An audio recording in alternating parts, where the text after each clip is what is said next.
right, so this is my walking music. For those of you who've been a part of TFC for longer than the pandemic, y'all know that this is a song we sing when we gonna walk. Like if we're doing an offering or something like that. Something cool, something chill, something fun.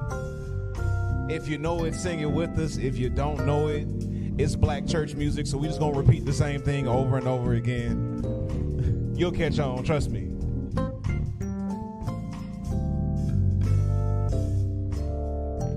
All right, let's sing it right here. Sing, just wanna praise you forever, forever and ever, and ever and ever, and ever, for all you've done for me, blessings and glory, and honor, they all belong to you. Thank you, Jesus, for blessing me.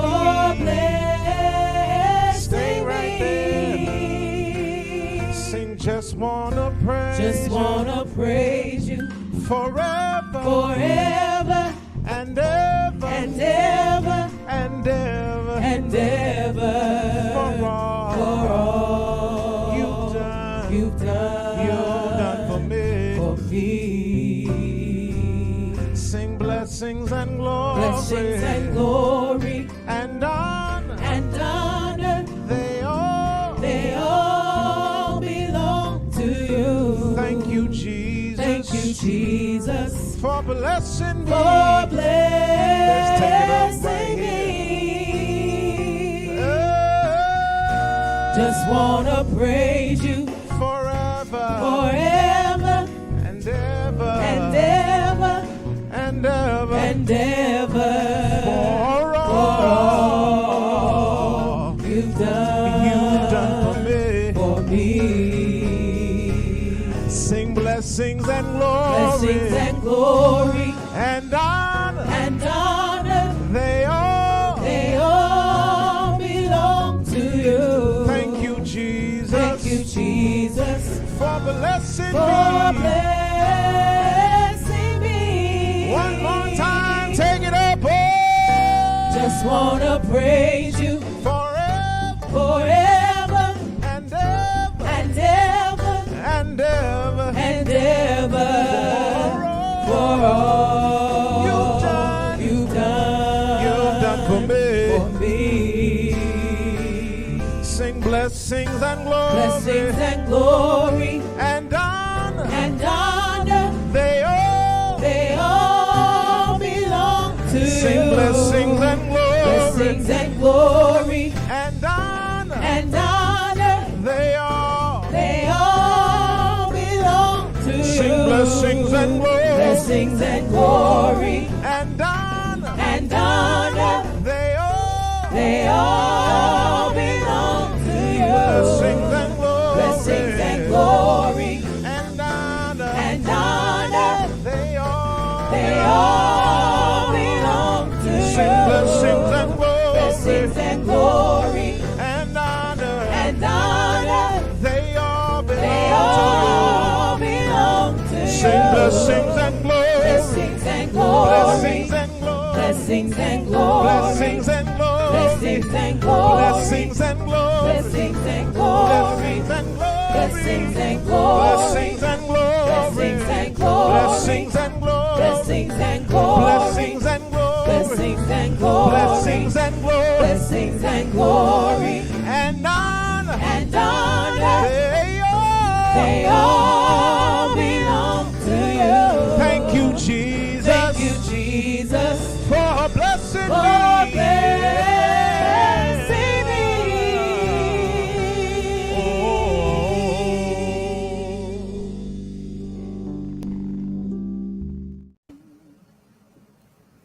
I never get tired of hearing that song.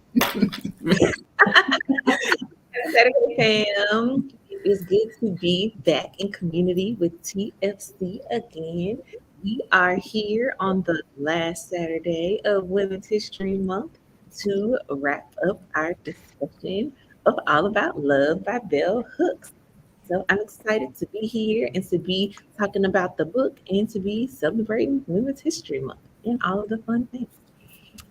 Let's see, who do we have with us in the virtual congregation? Tiffany's here. Hey, Tiffany. Rich Auntie's in the comments and on screen, and so is Callie. Hey, Isha, Aquilina, Derek. All right, all right. Lauren is in the virtual congregation. The lady that doesn't like to be called first has chimed in. So we got all of the peeps with us for Bible and Beyond Live today. Super exciting, super exciting. If you would join me for a moment of prayer, and then we will do our Emerging Generations moment. So, assuming whichever posture of prayer is most comfortable for you and allows you to connect with the divine in this moment.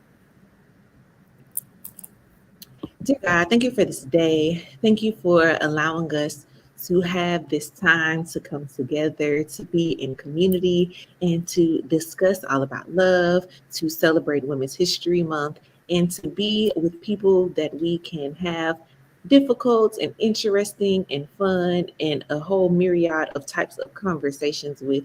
We pray that you would meet us in this space today. We pray that you would allow something that is said, something that is heard, to pierce the hearts of everyone that's here and to allow them to leave changed in a way that is for the better. We are grateful for this space. We are grateful for this community, and we are grateful for our relationship with you. It's these and all things we ask in the name of the Christ, in the name of the Comforter, and in the name of the Keeper. We pray. Amen and after. Amen. All right. Hey, everyone. It's time for our Emerging Generations moment. This is the moment in our time together for our youngest worshipers, but also for our young at heart worshipers, right? It's an opportunity to take care of the kids amongst us and the kids within us. So go ahead and gather the kids round and all that good stuff. We are going to go ahead and get started, though, the way that we normally do. So go ahead and take both your hands up in the air. Give those fingers a nice little wiggle and put both of your hands on your belly. We'll take 2 deep breaths. Deep breath in and let it out. Good job. One more time. Deep breath in and let it all out. Okay, well, today the folks on the panel are going to talk about some pretty big feelings today. One of those feelings they're going to talk about is fear. And I thought that maybe we could talk about fear here as well. And I'm going to tell you a quick little story, okay? So when I was a kid, I was incredibly afraid of heights. Like the thought of going up a ladder just kind of like twisted my tummy into knots. And it was not fun. You know what I mean? And there was that summer, I was really excited to go to summer camp. It was one of my favorite parts of growing up as a kid, going to summer camp. And when I got to camp, I didn't realize the activities my parents had signed me up for. One of the activities they signed me up for was the rock wall. So if you don't know what a rock wall is, it's a tower that's about 50 to 70 feet high, and it's got a bunch of little rocks that have been bolted into it. And so you get strapped into a harness, they tie you to a rope, somebody has the other end of that rope, and you use those rocks to climb up this really tall tower. And I was terrified because I was really afraid of heights. And so I was like, I don't know how I'm going to be able to do this. I don't know what I'm going to do. Oh no, oh no, no. So we get to the rock wall. It is so tall. I have to look all the way straight up just to see the very, very tippy top. But I had a good friend with me who was really excited about the rock wall. And she was like, Callie, you should try it. Just go ahead and try it. And I said, okay, I'll try the rock wall. So I get strapped into the harness. The adults that were supervising the area made sure that my harness was on correctly, that my helmet was on correctly, that I was tied into the harness correctly. And then there was somebody at the other end of the rope who was ready to like pull the rope really tight if I fell, right? So that way I wouldn't fall to the ground. I would just stay right where I was on the tower. And the fact that all these people went through all these measures to make sure it was really safe gave me an opportunity to face my fear in a safe way. I didn't make it all the way up the tower, but I got pretty darn close. And every year at summer camp after that, I ended up doing the rock wall or high ropes courses or things like that. And when I worked at a summer camp later on, I got to help other kids face their fear of heights too. So sometimes facing our fears can teach us things about ourselves, right? Fear isn't a bad thing, right? Because it kind of lets us know when we're getting into new territory. Sometimes our bodies tell us that we're afraid because there's something dangerous going on, right? Like if you are at home, there was one time I was taking a bath as a kid and the water got so hot, it started steaming, and I got very afraid that I was going to burn myself. And so I called my parents in and they were able to fix it, right? So sometimes being afraid keeps us from getting hurt. It lets us know that something weird is happening. Sometimes fear can keep us from learning something new or exciting. So in those moments when you get afraid, I want you to do two things for me, okay? I want you to ask yourself two questions. The first thing, will facing this fear cause me harm? Will it mean that I get hurt? Okay. And if it means that you're going to get hurt, maybe you should go find a grown-up to help. Okay. The second question I want you to ask is, will facing this fear teach me something new? Will it help me grow a little bit, right? When I was at the rock wall, I learned that there are lots of other cool ways to have fun. And I learned how to face my fear and help other people face their fear of heights, and that climbing wasn't a bad thing, right? You know, or maybe you have stage fright, right? And so maybe you get up in front of a group of people to sing something, and facing that fear helps you become a better musician, right? So sometimes facing our fear can be dangerous, and it's letting us know that something can harm us and we should grab a trusted adult to help us. Sometimes facing a fear can help us be brave, but asking those two questions, will this cause me harm or will it cause me to grow, could be a really good way to tell what kind of thing it is and whether or not we should let that fear keep us from harm or whether we should face it. So that's it for today. I'm so glad that we got to spend this time together. Let's go ahead and put our hands back up there, wiggle those fingers, and put two hands on your belly. We'll take 2 deep breaths in. Okay, ready? And out. Deep breath in. And let it out. And let's say our emerging generations affirmation together, okay? Repeat after me. God made me on purpose. There are people here today who love and affirm me. Today I can include someone, be my authentic self, and disrupt what hurts others, just as Jesus showed me. All right, thank you all for hanging out. Now I'm going to kick it over to TFC worship and we're going to get our groove on.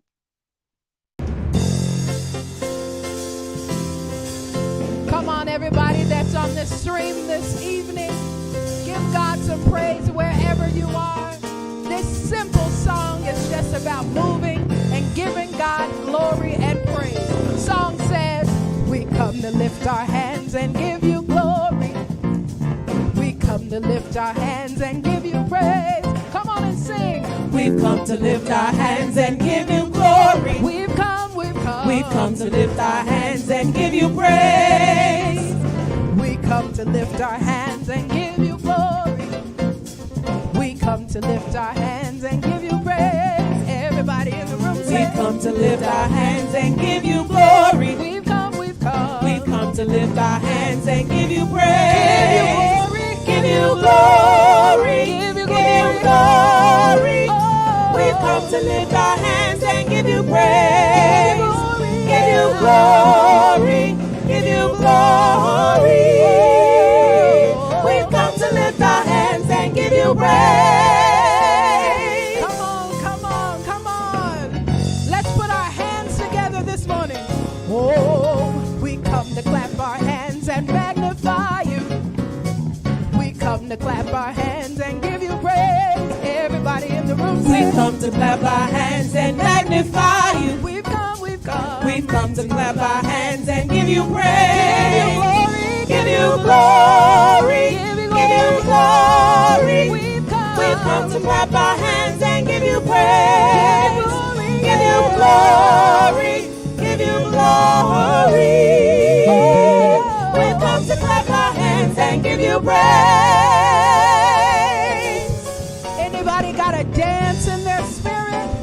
Oh, we come to do our dance and send up Judah. We come to do our dance and give you praise. Come on and say, We've come to do our dance and send up Judah. we've come. We've come to do our dance and give you praise.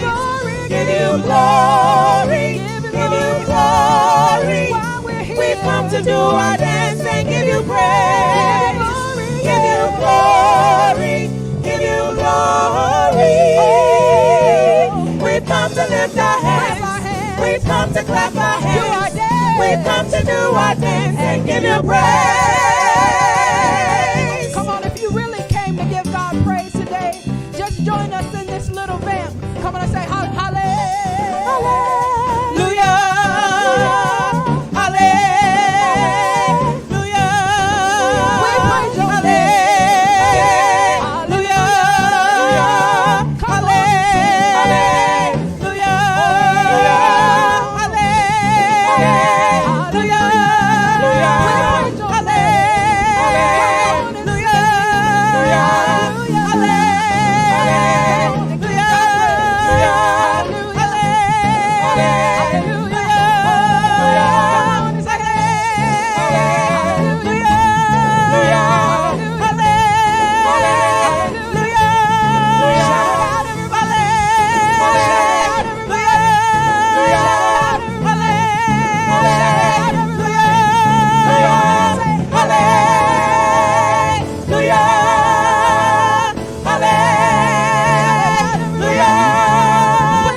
Oh, wait, it's not just supposed to be me. Hey, there we go. When Jocelyn said, does anyone have a dance? I was like, oh, we do. We all back here grooving and jamming and hollering and lullaing. Okay, we were dancing and singing behind the scenes. That was a beautiful song. Pamela talked about she out of breath just listening to it because Jocelyn had them modulating into the highest heavens. Okay, they were up there, and I can't sing, so I don't be knowing anything about all the singer things. I stay in my lane, which is in the choir or off of the mic. Praise God, praise God. Not raptors. All right. So let us go ahead and jump into our conversation for today. And so before we get started, I do want to acknowledge that the topics we're discussing today are a little heavy. So as we go throughout them, as you engage this, we'll be discussing grief. We'll be discussing fear. So we get into a few things, and we just want to encourage you to take care of yourself as you listen through the conversation. If anything gets to be a little too heavy, just take care of yourself. If you need to leave. If you want to take a pause and come back, whatever you need to do for you, we invite you to do that in this space and at this time. And don't feel like you got to stay just because you want to be a part of the things. If you need to do it in doses, you can always come back and listen later. So whatever works for you, whatever is good for you, just take care of yourself. That's cool. We can all agree to do that. All right. And then I want to have a moment of transparency. Can I be honest with y'all? Absolutely. I only read chapter 11 because chapter 11 had me in a stronghold. I really wanted to read chapter 12 and chapter 13, but I could not make it past chapter 11. So if you were paying attention in the Facebook groups earlier this week, I shared a quote that had me in a chokehold, and I have been processing that quote ever since then. And every time I opened up the book to get to chapter 12, I was like, but I'm still dealing with chapter 11. It was, in the words of one of my colleagues and friends, Janae Colvin, it's dealing with me. It was moving on the inside of me, and I just could not push myself to get into them other chapters. So the majority of what we discussed today is going to be coming from chapter 11, and then we'll transition to like a general book wrap up and conversation overview and all of that good stuff. So, I just wanted to be honest with the people. And when I got into this outline, if y'all started asking, well, this looks like a lot of chapter 11, where the other ones go? They didn't. That's what happened. So I hope to finish and get through it, but I just needed a little bit more time to sit with chapter 11. So when I first started reading this chapter, the first thing that stood out to me was grief, because of course that's what this chapter 11 was about. And so it took me back to an episode that we did of Holy Smokes. It's the Good Grief Dealing with Loss episode. And one of the popular quotes in the TFC community from that episode is from Nikki Hardeman, where she said, "What is grief but love with nowhere to go?" And so that was on my mind as I was already entering into the text. And then Bell Hooks comes and she says, "Unlike love, death will touch us all at some point in our lives." And when I read that, I had to be like, wait a minute. Because that death will touch us all at some point in our lives. But it was the unlike love that got me. I was like, unlike love? Oh, so death will touch us all at some point. That's a given, that's a requirement. But love doesn't have to touch us all at some point. That's not a given, that's not a requirement. And I was like, oh. And I had to acknowledge the privilege that I have in my life concerning love in that moment, in a way that I had never thought about it before, because I didn't I never consciously thought about myself being privileged as someone who has experienced love from the beginning of my life up until this point. I have parents who have loved on me. I have extended family who have loved on me. I have chosen family who has loved on me. And love is not a given. And so that it y'all, so how I say all the things, I'm gonna be saying dealing with me today, because it was dealing with me. I was like, what is happening? So I was really sitting with and processing how there are so many ways that we can be privileged as we think about deconstruction, as we think about liberation, as we think about all of the things that never come, that don't naturally come up. And so when you find these new examples of ways that you are privileged, like really sitting and dealing with those things, because that was something that I had never thought about, and acknowledging all the ways that I knew I was privileged and all the ways that I knew I was marginalized, this gives me something else to add to the list and to be conscious of, and to be thinking about my siblings who love, that their experience and relationship with love was not this way. This is not how it happened for them. So Bell Hooks was out here, playing with my brain. I was all over the place as I was processing the quotes from this chapter. And then the second quote that stood out for me from this grief section said that our cultural obsession with death consumes energy that could be given to the art of loving. And I was like, okay, because we live in a society that pays a lot of attention to death and dying, and that conversation isn't always held in tandem with the art of loving. And so she just pointed out how the things that you are socialized to think the most about are the things that you think the most about, even if you're not, especially if you're not conscious in undoing that narrative. And so as we push forward in the conversation, I want us to think about, what was the relationship? So you can answer either or both of these questions. It's two questions.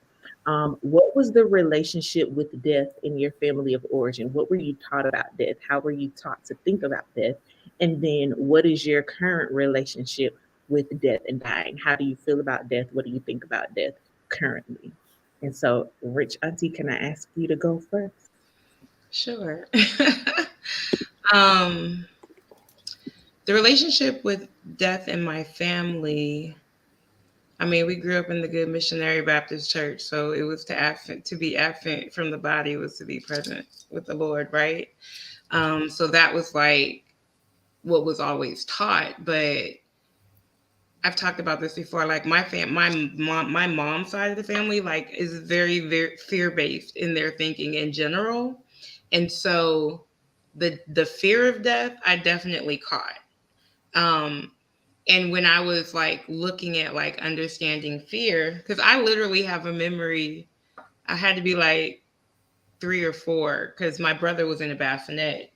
And I remember my mom pulling us by the side of the bed, like, get on your knees. And the first Bible verse I learned was 2 Timothy 1:7, which is, God hasn't given you a spirit of fear, but of power and of love and of a sound mind. And I just remember us having to repeat that because everybody was terrorized. And so I didn't have a lot of death in my family, and still haven't had a lot of death. But when I was 14 and my grandmother died, it was like a huge deal. But I was a child, so I processed it differently. But when my maternal grandmother passed, I realized today it was like the linchpin, the final linchpin in my deconstruction journey. Because I was blessed to be by her side when she passed. And it made all of the like lofty ideas about death, the fear about death, the things we're taught in church, like it just made it irrelevant because the peace that I experienced when she transitioned, and the spiritual experiences I had after she transitioned with her as an ancestor, like completely pivoted everything in my spiritual journey. So I'm trying to remain non-fearful of death. I think the church culture, because of rule-based, rule-keeping theology and fear-based doctrines, I had a phobia of death, and that's different than a fear, like anxiety and stress and like physical heart palpitations and being obsessed about danger. Like that all was a result of like the upbringing that I had spiritually, but witnessing what happened with my grandmother shifted me from fear to love. Thank you for sharing. Selenia, what about you? So interestingly enough, I never had to go to a funeral, or really, we didn't even talk about it growing up. I never had anyone close in my family pass away until I was an adult. My grandfather passed in 2012, who raised me. I don't know why. I want to assume that maybe my grandparents who knew that I was just a very sensitive child. Of course, we didn't have the language back then, but being an empath, I feel very deeply the emotions, especially at funerals, but we never talked about it. So I kind of grew up kind of feeling like something was wrong with me because I wasn't afraid of death. I didn't really get sad per se. Even when my grandfather died, like I experienced grief. I miss him, but I was very measured when he passed. He passed from from Alzheimer's. But I didn't I think for me, it's like, well, we're all going to do it. So what's there to be afraid of? Like, it was just really kind of matter of fact, but it was something that I also knew I didn't really ever feel comfortable talking to people about it because people would, crying and just really deep grief. And I never wanted to feel like I was dismissing someone's feelings. I just didn't feel them for myself, although I knew that people were really going through it. And so now I understand. I think autistic people tend to have very interesting experiences with death. And so it's like, oh, okay.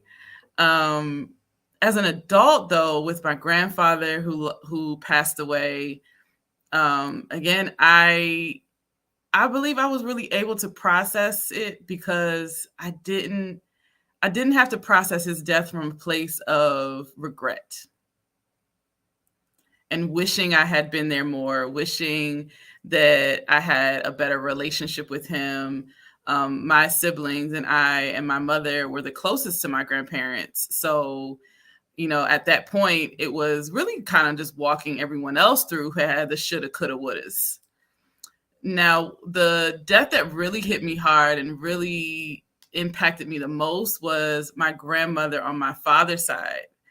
I won't go into all the details, but I didn't meet my father or even let my father know that I existed until I was 25, which meant that whole entire side of the family met me as an adult. And unfortunately, although I was able to talk to my grandmother on the phone, I never got to actually meet her. And she died from complications of surgery with the intention of meeting me, thinking, she was having surgery on her knee. And she passed before I was able to really have that relationship. But what has helped me has been deconstructing and expanding my idea of grief and death, and learning about African traditional religion, and realizing that although I did not get the opportunity to have a relationship with her in this reality, that I still get to have a relationship with her. And she visits me in the form of butterflies in the most amazing moments when I need reassurance or I need guidance. And interestingly enough, my cousins tell me I look the most like her. I am the most like her. And so I cherish the ability to be her legacy in that way, and to honor her memory, and to have that relationship with her as my ancestor. So. Ashe, thank you so much for sharing that. And something you said reminded me of something that was in this chapter. Bell Hooks talks about how sometimes our aversion to grief is because the regret comes up first. So we don't necessarily want to deal with the grief because we don't want to process the regret. And so how you were talking about other family members experiencing that regret, sometimes that's the hindrance for us to actually get to the grief conversation because we don't want to work through the regrets that we feel. Mm-hmm. And so that's also in the chapter, and it sparked a thought for me. And so two stories come to mind for me as I think about answering this question. So when I was growing up, when I was a little girl, my grandfather and my great grandmother passed the same year, and I was 5 or 6 years old. And I just remember my mother not letting me go to the funeral. So my grandmother's house was right next door to our church. So our church was on the hill right next door to my grandmother's house. And all the grown people were at the funeral, and all of the children and someone was there to watch us, but all the children and someone stayed at the house, and we got to go to the repast. We got to go eat and do all the stuff afterwards, but she wouldn't let us go to the funeral. And so because she said she felt like 5 and 6 year olds didn't need to go to funerals, and she was our mama. So, that's her decision. And then I have this very distinct memory of when I was a little older in elementary school. And to paint the picture, I remembered her not letting me go to my grandfather's funeral. I wasn't necessarily mad, but I remembered intentionally that she said, no, you cannot go. And so later, a few years later, I was later in elementary school, but I hadn't gotten to middle school yet. And one of my cousin's wife's mother passed, and I wanted to go to the funeral because I'd never been to a funeral before, and I knew her, but she wasn't like super, super close to me. I had met her at least like once in real life, but I heard stories about her. She sent me gifts, so we had a relationship even though I hadn't met her as many times in person. And I really wanted to go to the funeral because my mom was thinking about not letting us go again. And so she said, okay, well, I'll let you go to the wake, and we'll see how you all do at the wake. And then we can decide if you can go to the funeral. Y'all, me and my sister, we boo-hooed. We boo-hooed in this funeral like this lady was our best friend. And we could not stop crying. We didn't know why we were crying. We had met her once in our life. Nobody else in the room was crying the way that we were, but we were just like, we were so overcome with emotions. Like literally the whole time we were in the sanctuary of the church, we bawled like snotty nose, breathing hard. We were crying. And so they took us out into the lobby. And as soon as we got in the lobby, we put it together. We came back. We were like, okay, we don't know what happened. We're sorry. We don't know why we were crying so much. And so after that, she decided that she was not going to let us go to the funeral, because we were clearly feeling something empathetically in the room. Mm-hmm. And so I just remember both of those examples of me being a child and really wanting to go, not necessarily wanting or not wanting to go to the funeral, being told I couldn't. And then when I was later in elementary school, having that really emotional experience at a funeral for someone that I didn't have the closest relationship to. And my mom gave us permission to feel our feels and to be fully present in that moment. But she also didn't want to traumatize us by taking us to the funeral, acknowledging that we were not going to be okay. We didn't know exactly what was happening, but she knew we weren't going to be okay. And if I think about the intentional things she taught us about, death and dying, it was never to be afraid of death, but it was also to be cautious in not trying to speed up the process. If I think about she taught us to be careful, don't drive reckless, look both ways before you cross the street, all of those practical kind of lessons, like God don't need you to help God figure out when you're going to leave here. So don't be reckless, but also don't be afraid, because she told us like we were going to heaven. So it didn't sound like, well, you might go to heaven, you might go to hell. She was like, y'all kids, y'all gonna, you're gonna go see Jesus. Y'all gonna be all right. And so it wasn't ever a fear-based thing. It wasn't ever to be afraid of death. It was to be cautious and to, not try and speed up the process, but it wasn't ever out of fear, or we didn't have that fear type relationship. And so if we think about death and dying and the relationship of love and death together, this is the quote that I posted earlier this week that has really been sitting with me since then. And Bell Hooks said that love is the only force that allows us to hold one another close beyond the grave. And so as I've been thinking about that, I really when I listened to it, it caught me off guard. Well, when I read it, it caught me off guard because I never thought about it that way.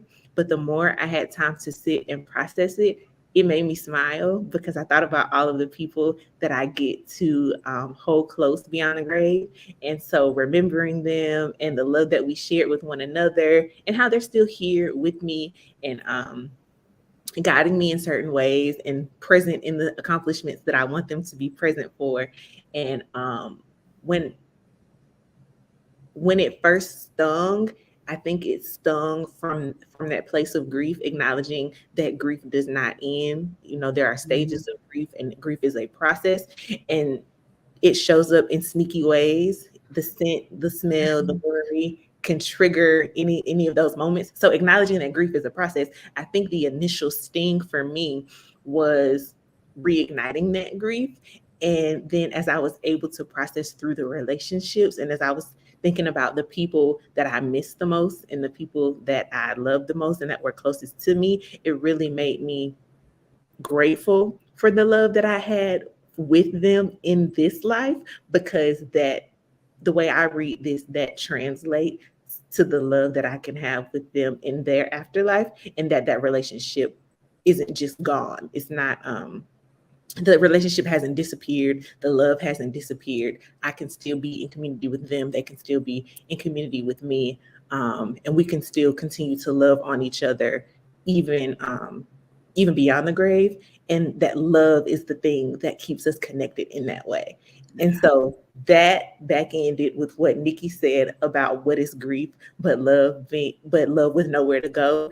And sandwiching those in together was it was a roller coaster of emotions as I was processing it. But now that I've settled a little more, it makes me feel really grateful to have experienced love and to have known those relationships in the way that I did. Autumn, Selenia, what's coming up for you as you think about that quote? I know we all been processing it on the internet since we read it. So what comes up for me is, okay, so quick story. I was my grandfather's favorite, and he had a special nickname for me when I was growing up. He always called me Mimolonga. I'm Puerto Rican. It is not a Spanish word. I had no idea where he got that from, but being a little girl and being, my abuelo's favorite, just having that special nickname from him meant so much.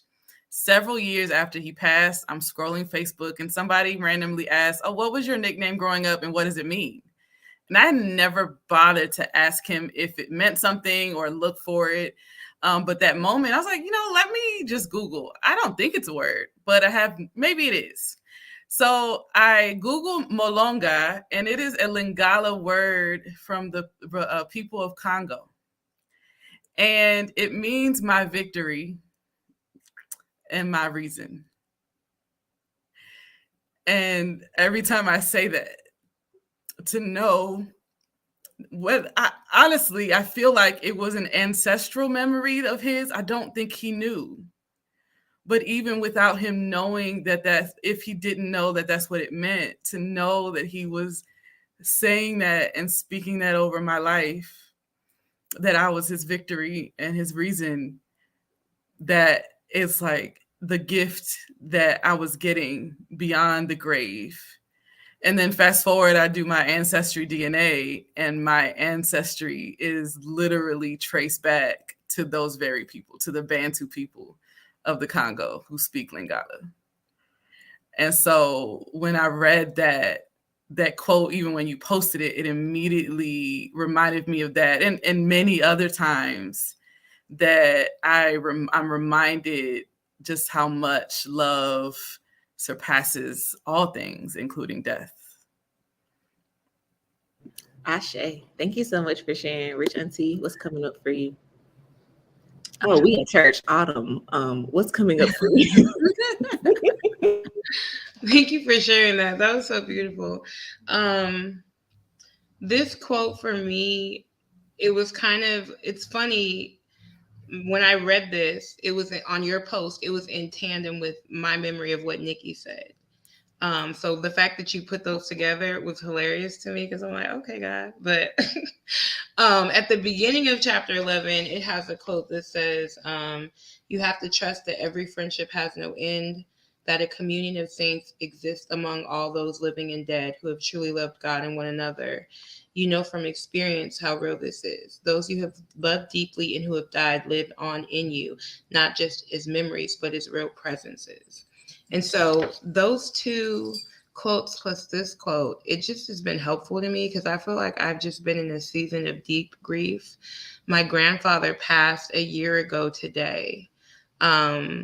And he was my last living grandparent. And it was very difficult for me, because it seems like I've had this full, deep turn in my faith that has like allowed me to connect to them. But I just wish that it had happened before they passed, because like I remember when my grandmother passed from brain cancer, and she refused chemo. She was super fiery. This is her on my shirt. And like a year and a half before she passed, like we just started talking on Sundays. Like that was our thing.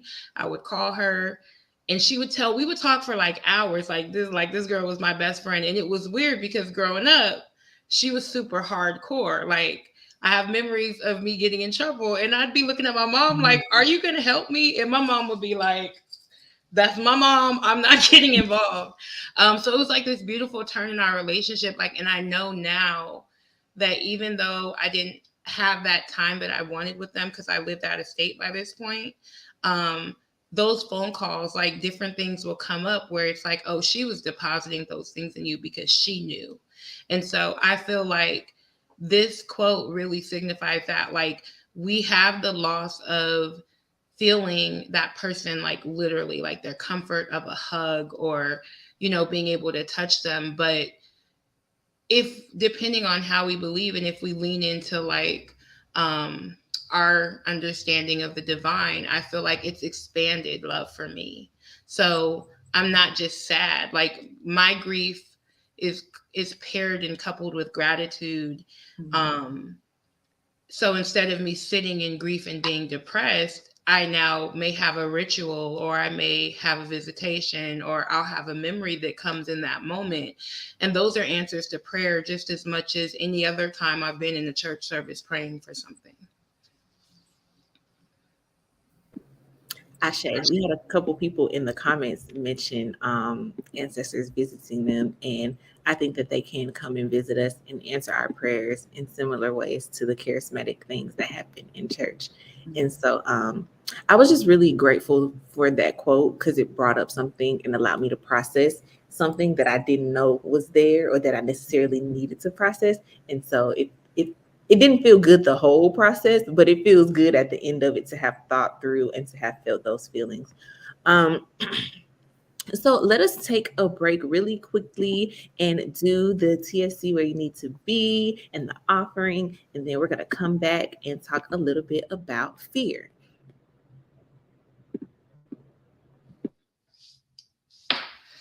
Okay, y'all. So I'm doing TFC where you need to be this week.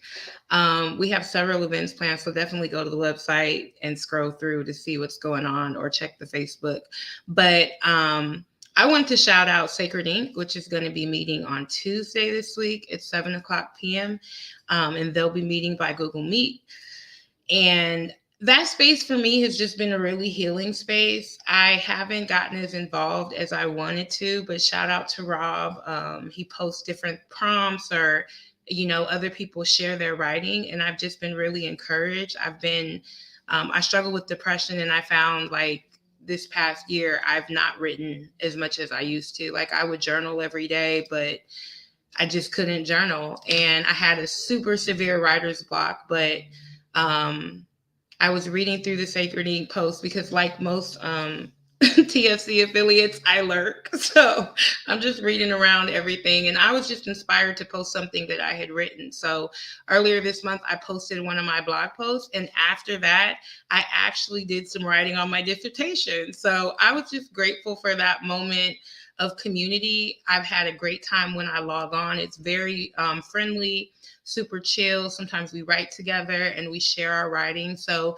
if you're a writer, or if you're someone who wants to be a writer, poet, anything with the written word, I definitely think you should join us. I know it motivated me out of a writer's block. So it's TFC for me, everything in beloved community. If you're one of those people, you should definitely go to the website, scroll down to connect, and do the text to connect so you can get the alerts right to your phone, and then you won't miss any fun writing opportunities. So I'll pass the mic back to Pastor T. All right. So you get me to do the offering this week, which does not include offering stories. Shout out to Myron. Hopefully he will be back soon and very soon, because we never know where those stories might go. So I want to encourage you to hashtag budget to be a blessing and to partner with the faith community in your giving. As we have been more intentional about talking about the needs to sustain the ministry, we have been making steady progress towards the goals of what we need to make monthly. We have not hit the mark yet, but we are steadily increasing, and that is thanks to you. So we want to encourage you to continue to give if you are giving. We want to encourage you to start giving if you are not giving. And Givelify makes it super easy. You can set it and forget it, recurring giving. You can do it weekly, you can do it monthly, you can set the specific date based on when you get paid. Whatever you need to work out for your own financial situation, it makes it easy for that to happen. So the ways that you can support TFC, like I said, Givelify is our preferred method, and you can set up recurring giving there. You can also go to our website and scroll down to the section that says support, and there is a button there for giving. You can also set up recurring giving on PayPal if that is your preference over Givelify. We are on Cash App, so hashtag TFC virtual. You can make a donation over there. And then the check option, you can always mail a check to the faith community at the address that is on your screen. You know the rule and the number of zeros in order for people to come pick them up. So, budget to be a blessing. Partner with us in your giving. We would be super appreciative. And we hope that if this ministry is a blessing to you, you will be a blessing through your giving. Let us say our giving affirmation. This is the way that we give here at TFC. And so you can read it with me together. I don't give out of guilt, shame, or unhealthy obligation. I give out of gratitude for what God has given to me. I give because I believe in what God is doing through this community for me and others. I give because I believe that it will come back to me, good measure, pressed down, shaken together, and running over. I am loved, accepted, and affirmed here based on who I am, not what I have.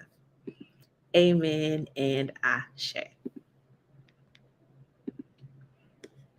Yes, budget to be. That's the other one. It's TFC for me. I know I was forgetting the hashtag. Thank you, Princess Isha. Come on. Yes, it's TFC for me and budget to be a blessing. So, as we transition back into our conversation, the next section of grief was the first section that stood out to me from this week's readings. And then the second section was fear. And so the two quotes that really caused me to think, the first one says, all the worship of death we see on our television screens, all the death we witness daily does not prepare us in any way to face dying with awareness, clarity, or peace of mind. And so in this section of the book, she's talking about how we are in a society of constant fear. And it made me think about this story I was telling my mom, how I think the news and the amount of information that we see and that we consume makes us fearful in a way that our ancestors and our predecessors weren't, because you knew the news of your local community, right? You knew the news of the people who lived around you, and whatever made the national headlines, that was actually in the newspaper. We get news from every city, every state, every country, everything that is happening, we get inundated with it. And so, if there were 2 break-ins in your city, you would see that in your local news and be like, yes, I know that it's a possibility that my house can be broken into. But when you see that there's 2 break-ins in every city, in every country, all across the world, all the time, the heightened sense that, oh my goodness, somebody could break into my house is like never ending, because you just hear so much about it and you see so much about it. So the way that we see those things in television, the way we see them in real life and in the news cycle, it increases the amount of fear that we have of strangers. It increases the amount of fear that we have in people that we know in a way that I don't know that people who have come before us have had to think about. And so if you think about fear, can you tell us about a time when you feared a stranger or you had an uncomfortable experience with a stranger? And how did it end up? Were you fearful in the moment and then it passed? Were you fearful and then you processed? What came up in that encounter? Selenia, can I pass it over to you first for this one? Absolutely. So when I saw that question, the first thing that came to mind was church. Going to a new church and the fear of not being accepted by that congregation for who I am, what I look like, my background, being awkward, being introverted, being all the things or none of the things that they wanted me to be. And it was very much informed by past experiences at other churches, and unfortunately confirmed by the experience at this very specific church.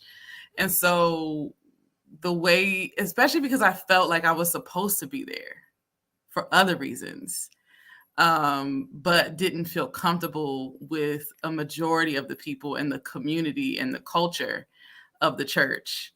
And so I navigated that by just dimming my light, being very silent, being just showing up and doing very little bits here and there, and maybe just interacting with the few people that I did feel safe with, and not letting people know me, because I was like, well, if they don't know me, then they're going to talk anyway, but at least they don't have anything real or anything true that they can use against me. Thank you for sharing. Rich Auntie, will you give us your answer? Oh my goodness.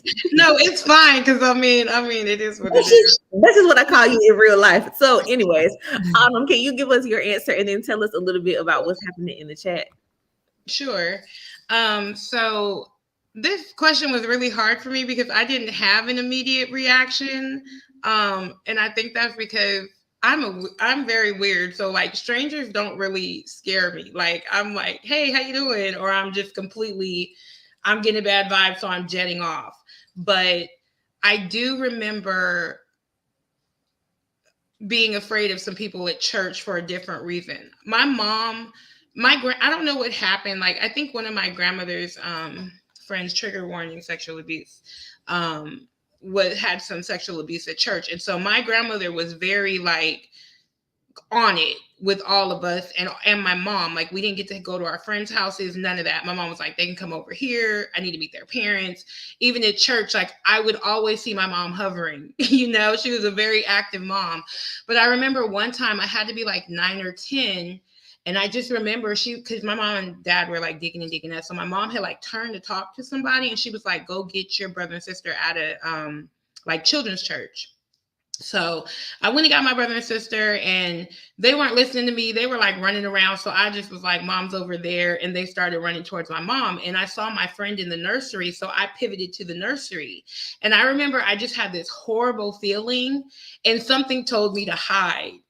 And so like I hid under this little easel and I saw these man feet walking around the nursery, whatever. It ended up being somebody who was ultimately arrested as a tester.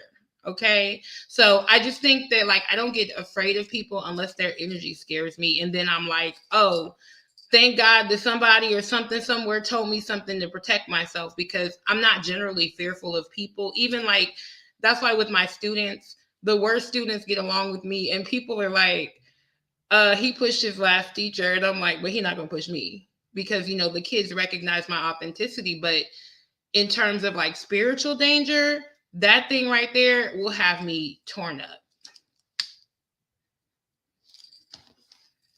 Thank you for sharing. Anything cool happening in the comments?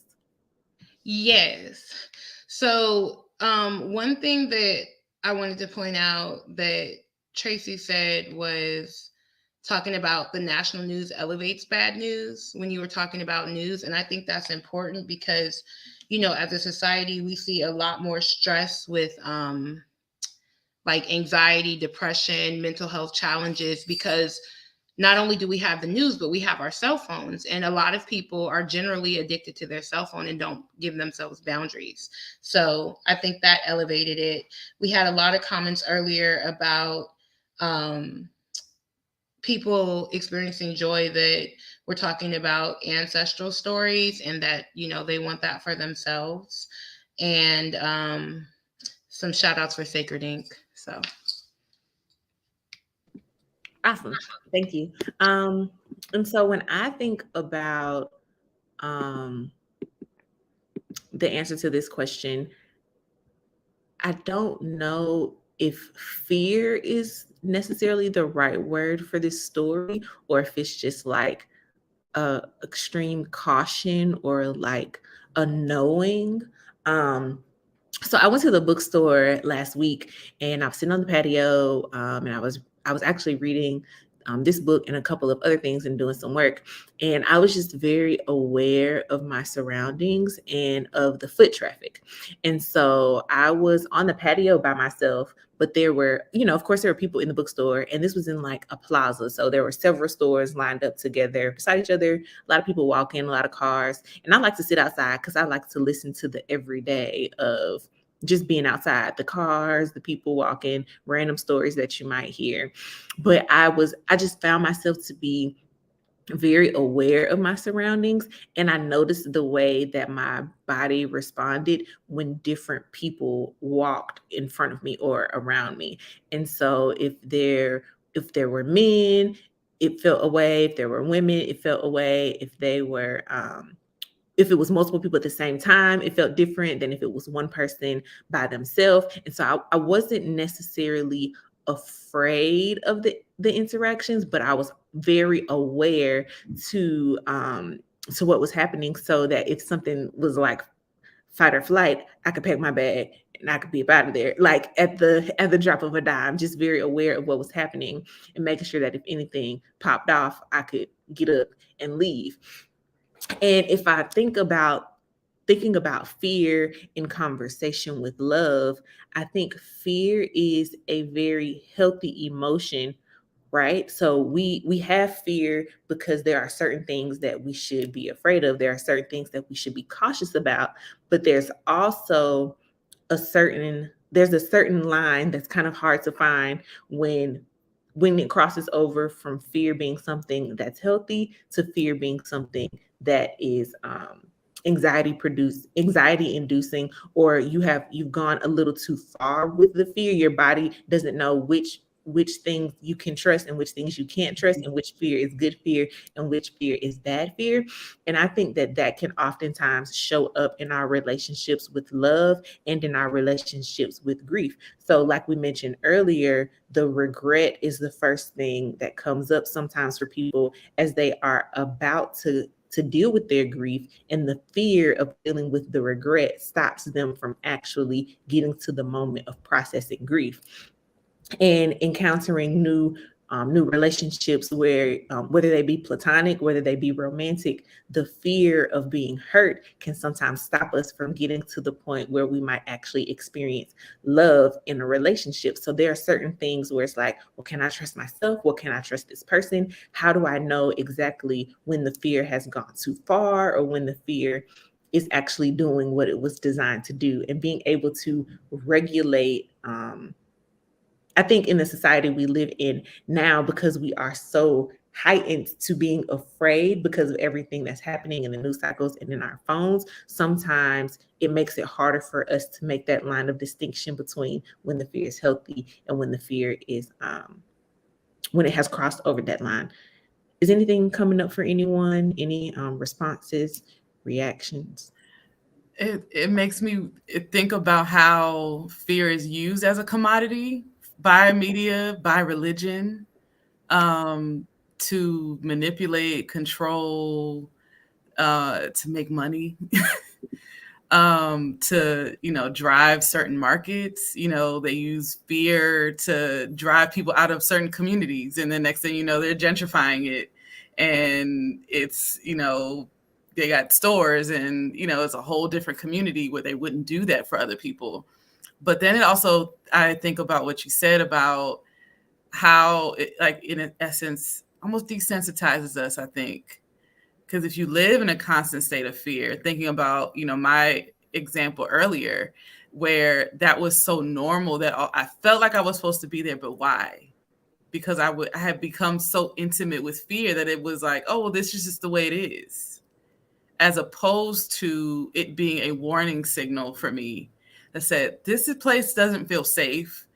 And maybe you run, maybe I have the emotional maturity now to do that work, to figure out, why doesn't this feel safe? And is it something that's triggering in me that's really just, okay, I just need to go in? Or is it something that's saying, no, this place actually isn't safe and you need to take yourself out of it? And unfortunately, because, if you've grown up in homes, in churches, and that fear has been used in that way, we know it all so well. And we cope and survive, so to speak, I guess, because we don't want to be disconnected. And that's almost the price you pay. That, oh, well, this is just the way it is. And in order to have this, I just have to deal with that. And I don't have to do that anymore, because I don't have to trade in my safety for connection and for love. Yep. I like that you said that, because I was thinking, I used to be very disassociative, and it was just because I was constantly in church and I was constantly in fear-based situations. And I think that both Andre and Tracy's comments, like, they contribute to what I'm about to say, because a lot of people don't understand that they're not having fear. They're having paranoia, Mhm. or they're having a phobia, and that's when you move into a deeper level of your psyche, and your brain begins to become altered, and then your biochemistry is altered, and then you're in a constant state of dysregulation. Fear is healthy. And a lot of churches teach you not to have a spirit of fear. So you will not acknowledge that you're having fear, and you won't let it do what it's supposed to do, which is keep you safe. Instead, you'll ignore it, avoid it, suppress it, mask it, and it puts you in all these other situations where you're mentally unwell, or it pushes you deeply into being a proselytizer. Like, I got to go, like what Tracy said, I got to go evangelize. And I remember that because I grew up in the missionary Baptist church. Like, the reason that I quote unquote accepted Jesus was because I didn't want to go to hell, and I was terrified. It didn't have anything to do with other than that. And I think that people don't understand, when they're deconstructing their faith, you're starting to accept and address that. And that part in and of itself is terrifying, because you're like, well, where do I go now? What do I do? What do I believe? And if you have not gotten to the point where you can begin to have healthy emotional regulation, be in your body, this dysregulation and disembodiment, those are tools to keep us away from understanding ourselves and being able to love ourselves, so that we can actually do the greatest commandment thing, right? So, yeah, everything y'all said and everything in the chat is going down right now. Ashe, thank you both for sharing. I want to switch gears just a little bit. Grief and fear are the two components that came up for me in the readings for this week, but acknowledging that this is our last Bell Hooks session overall, I was thinking about some recurring themes that happened for me as throughout the entirety of the reading, throughout the entirety of the book. And if we think all about love, what's something that came up that was just recurring and that stood out to me as an overarching theme? And I think the undertones of what I see is vulnerability and surrender. And there's a level of vulnerability that you have to have in order to be able to receive and to give the type of love that Bell Hooks is talking about in this book. And I think that that's something that is worth discussing or unpacking, because being vulnerable means that you are susceptible to physical or emotional attack or harm. That's what the textbook definition is.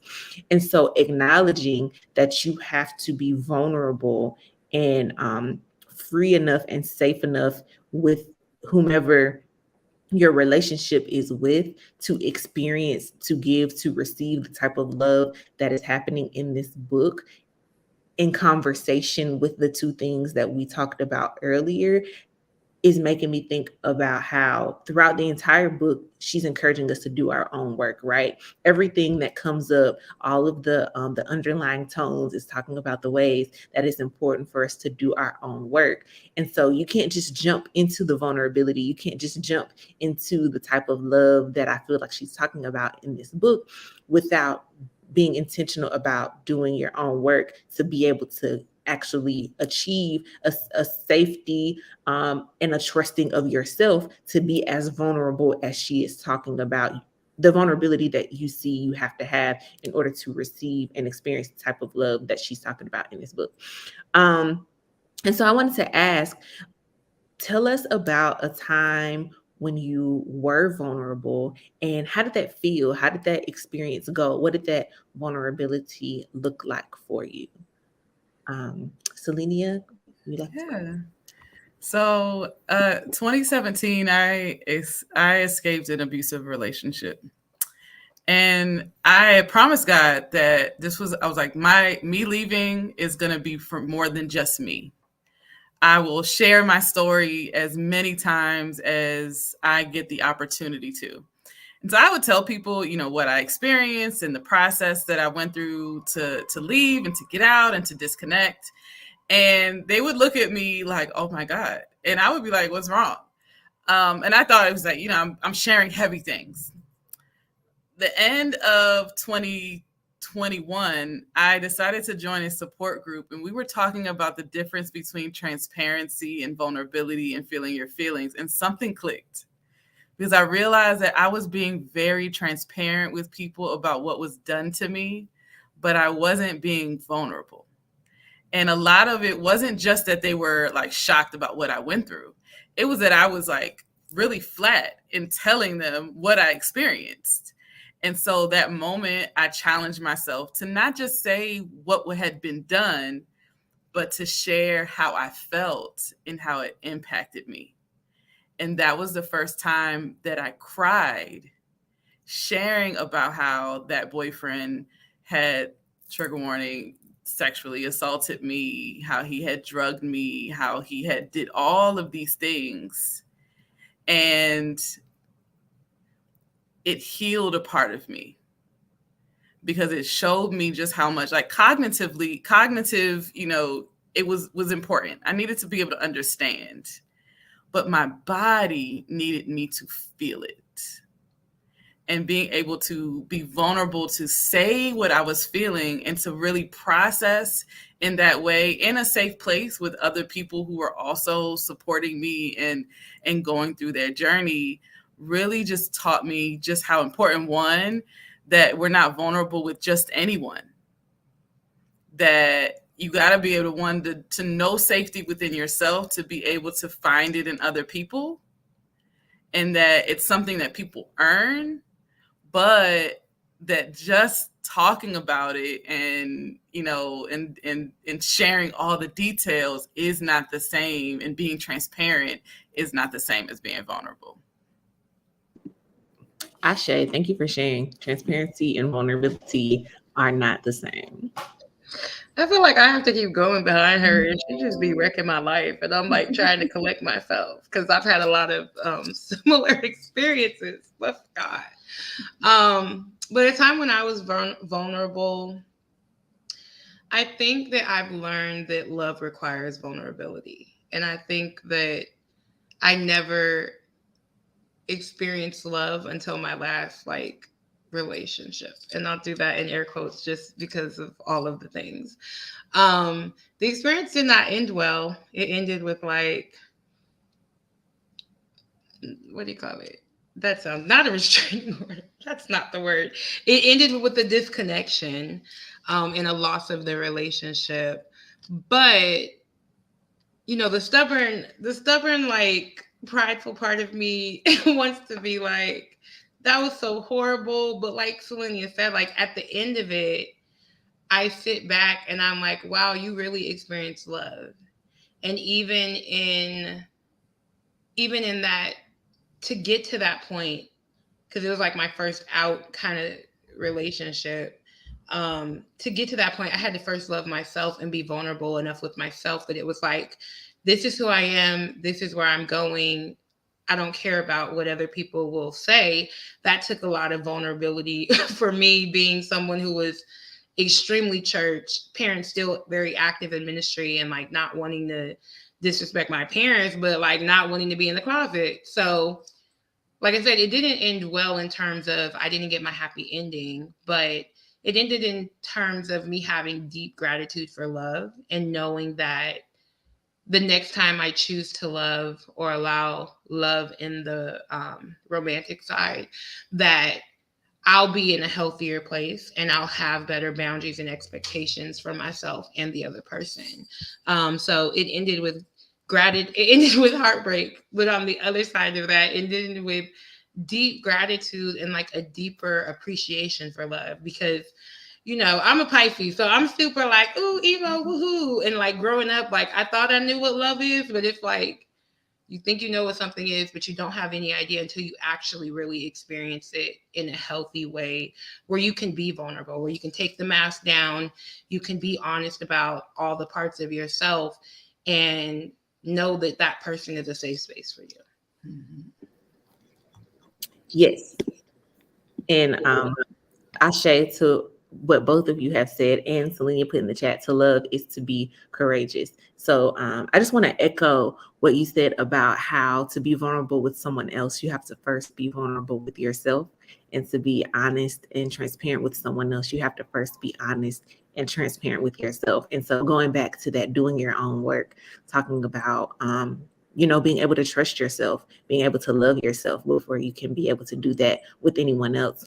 And so if I think about a time that I was vulnerable, the first thing that comes to mind for me is when I went to therapy for the first time. And so the process of finding a therapist that you can trust is a very interesting process. And so once I got to the point where I felt like I had found a therapist I could trust, I still felt like I was trying to be this very clean and polished version of myself. And so parts of what I was saying were true and other parts of it was not true. It just wasn't getting into the full picture of everything. And so I was like, okay, Tierney, if you're gonna come here and get this lady the sugar-coated version of how you feel, then we're not really gonna get anywhere, and we're not really gonna do anything, because you're gonna tell her you don't process stuff that you haven't actually processed. And so I had been honest with myself, and I had been vulnerable with myself about how I was feeling and how I was navigating the life transitions that were going on, but I wasn't necessarily being honest and vulnerable with her. And so taking that layer off and actually being vulnerable in those sessions and being honest in those sessions was a new experience for me. And after I made that transition, therapy was much more beneficial for me because I was actually doing the work. I actually felt like I was making progress, and I was seeing how the goals that we had set and that we had talked about, I was actually reaching them, as opposed to just the fake crossing off of the things, because I was giving her fake versions of my reality. And so being honest and vulnerable with her definitely helped me to get to a better place towards the goals that we had set. And so the experience ended. I did ultimately have to find a new therapist because she no longer took my insurance and all of the logistical things that happened with being in America and insurance and all of those things. But for the time that we were in a therapeutic relationship, that taking that mask off and being vulnerable and honest definitely helped me to reach the progress that I was trying to achieve. Autumn, is anything happening in the chat that you would like to share? There was a lot of resonance around your therapy conversation. Mm-hmm. Tiffany said, you got to court these therapists. And, just also pointed out that there have been times when she's wasted money on therapy and not been honest in session. So, we got to think of our therapy as a resource. Like you said, America be capitalistic. So that's something that is hard to be vulnerable with someone you don't know. But she said, don't give up. You're worth it. Lots of affirmation in the comments. Ashe. So transitioning to our last question before we begin to wrap things up. The last part about this that really stood out to me as I think about the book as a whole was two quotes. One says, "Love empowers us to live fully and die well. Death becomes then not an end to life, but a part of living." And then the last quote that really stood out to me thinking about the text as a whole is, "Love empowers us to surrender." And so if I think about the vulnerability, and if I think about being transparent and what surrendering to love looks like, I think that holding those three things in conversation with each other allows us to get to the essence of what she's trying to get us to understand as we engage this text. So there's a baseline of a lot of work that you have to do for yourself personally in order to be able to engage love. And I think sometimes when people talk about love, it's this ambiguous thing that we don't really understand, but people talk about all the time, and people throw the word around and use it in ways that they shouldn't necessarily use it, but it's still this very far off thing that nobody can actually grasp or put language to.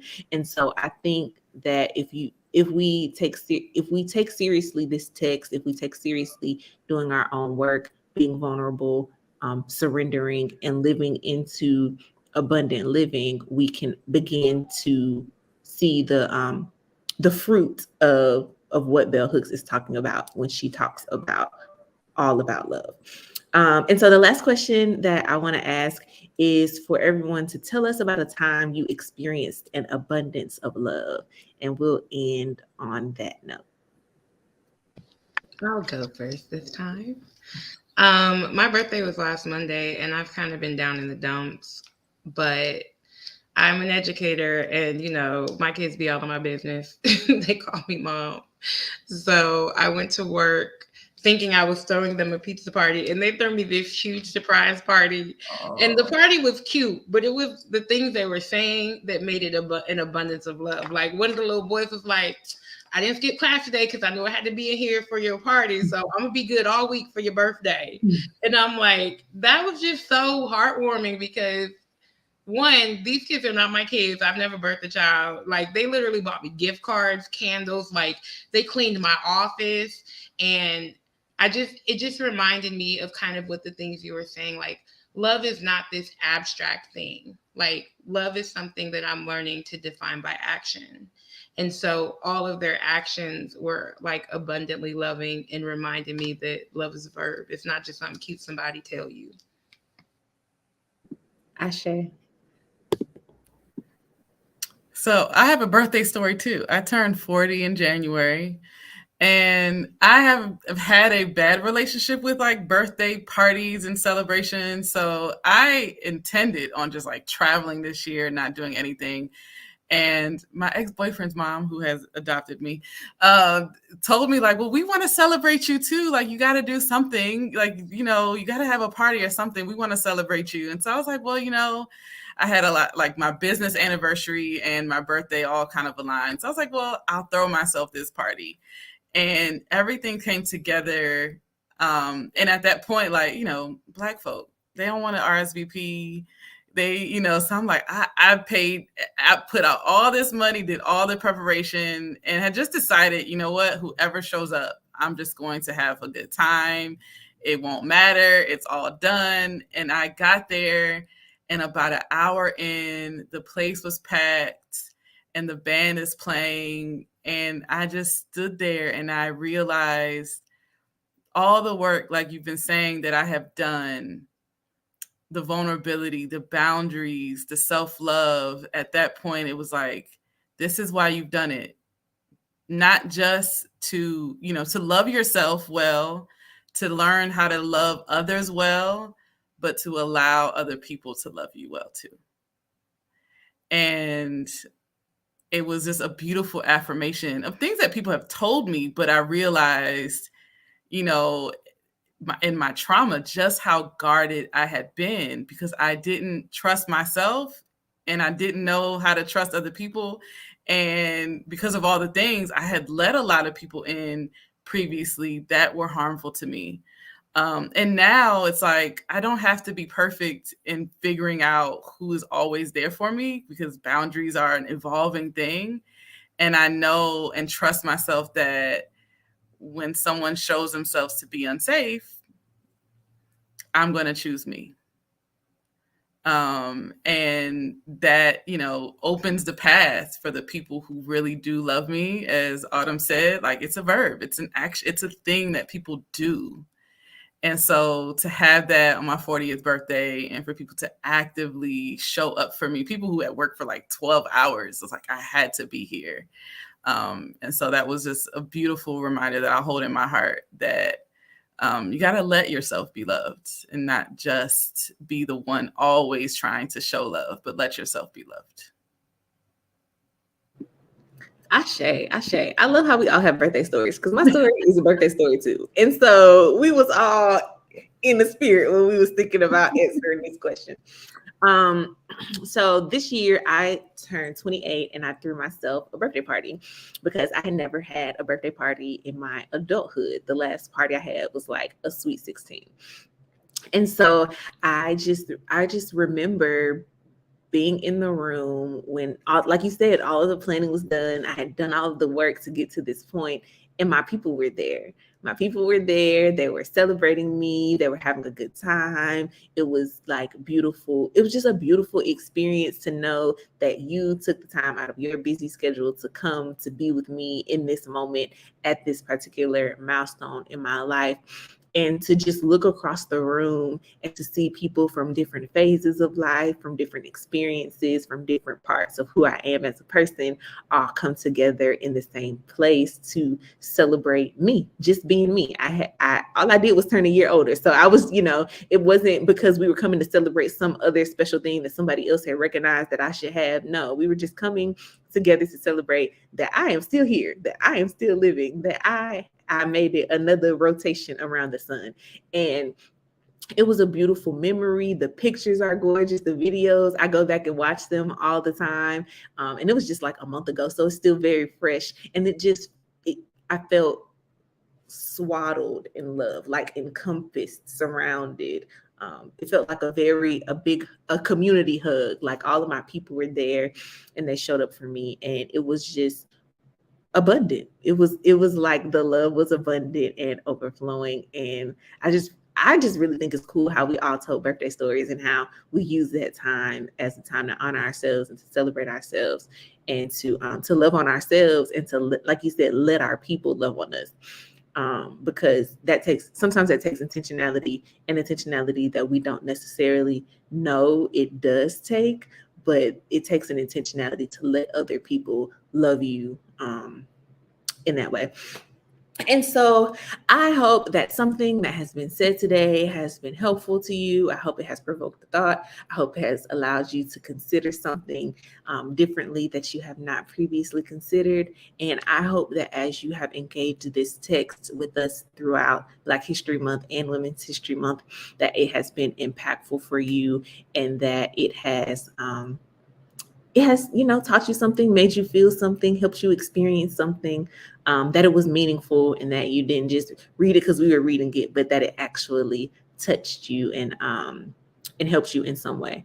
And so I want to extend our invitation. Here at TFC, we do an invitation to love. So we first invite you to love yourself.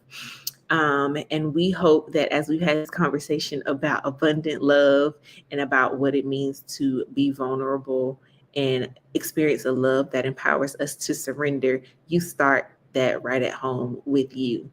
And so the second part of our invitation is an invitation to connect with us here at the Faith Community.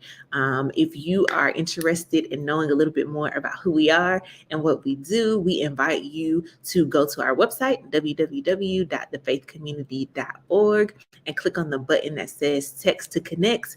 That will allow us to have a little bit of your contact information and be able to reach out to you, and Mama Tony will call you. And as you know, a call from Mama Tony is always a beautiful experience. And so somebody from the team will call and get to know a little bit more about you as you get to know a little bit more about the Faith Community. And then if you've been here a while, if you are like, these are my tribe, these are my people, we want to do the things, you can fill out the membership form, which is also on our website. If you go to thefaithcommunity.org and scroll down to where it says membership form, it's super simple. It'll take you 2 minutes or less to fill it out. If you want to become a declared member of TFC, we would love to have you and give you the opportunity to call TFC home. And so, like I said, I hope that this has been helpful. I hope that it has helped you and touched you in some way. Let us pray as we prepare to close out I Want Beyond Live today. Assuming whichever posture of prayer allows you to connect with the divine in this moment. God, thank you for loving us. Amen and Ashe. Happy Saturday, y'all.